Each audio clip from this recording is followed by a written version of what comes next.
Today, we're continuing our series of the best players to use in Inazuma 11, and we're moving on to the Go games. So let's do this, TXM style.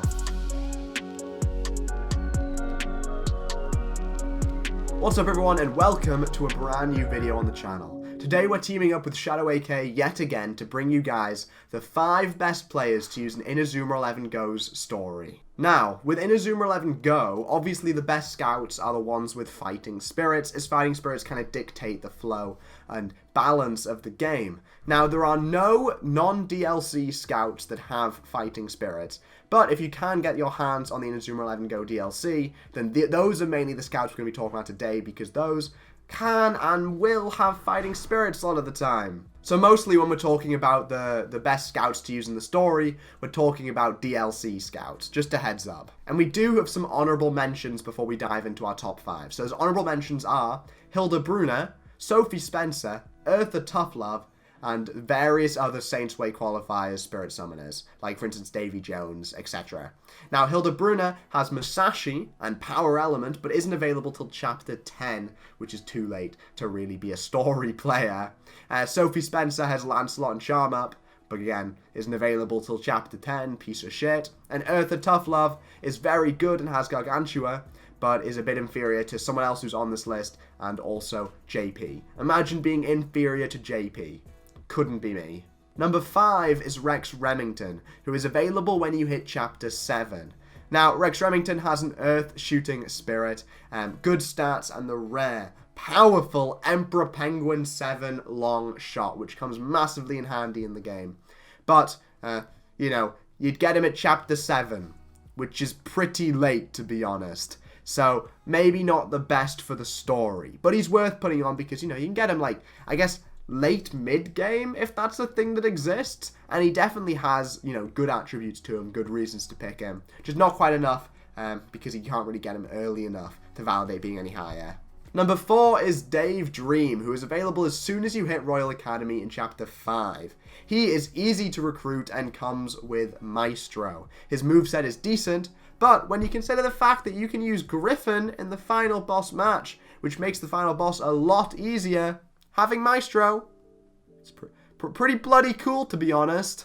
Because obviously normally you can't really have Griffin because Ricardo's out like injured pussy. So having Dave Dream instead with Maestro, Griffin's going to come in handy in that final match. Number 3 is Len Graves, who is available as soon as you get to the Roulette Park. He comes with Pegasus, Recovery, and Flying Fish. So not only can this guy dribble like Arian, he can also smash up spirits with the usage of Recovery, because movement speed in Go 1 is pretty slow. And when his spirit dies out, he can get some usage out of Flying Fish, which is a long shot. Adekebe, his spirit lives on, and Flying Fish can pound people from far away. He is built for the story, essentially. But obviously you recruit him fairly late, but he's good to use for those last 5 matches before the end of the game. Number 2 is someone who I think is pretty widely known as a really good player to use in Inazuma 11 Go, and that is Drake and YALE. Now, Drake and YALE is from Royal Academy, and he is souped up with access to a strong dribble, block, and shot with excellent stats, and a pretty fast level up rate on top of all that. He comes with Dragoon, a defensive spirit, which are very rare to come by. None of your normal defenders will have a defensive spirit, so normally it's quite easy to just go, ooh, defensive spirit, best defender I have. And he will probably be the best defender you have. The only flaw with him is just that it's pretty hard to get friendship points for the power pack cards required to get to him. And also he's not available till chapter 7. So I guess it's pretty unfair to say, Rexmington, you're number 5 because of it, but because you can't get you till late or whatever. But Drake and I mean, he's better, but you still get him really late, so that's not ideal, is it? But finally, number 1, the best player for the story of Inazuma 11 Go is Leroy Kingsley. Now, imagine having the final boss at chapter 3. You may think I'm talking out of my arse here, but Leroy Kingsley comes with White King. And on top of that, he only needs 1 photo to recruit him, which is a statue at the station. Bloody hell, that's good. He is the best possible keeper to use until JP comes along in chapter 11, and they're both pretty evenly matched. So that is saying a lot. He's going to be a fantastic keeper for you, because he has that fighting spirit, and that fighting spirit is bloody White King on top of that. The fighting spirit used by Cyndaquil, the final boss of the entire bloody game.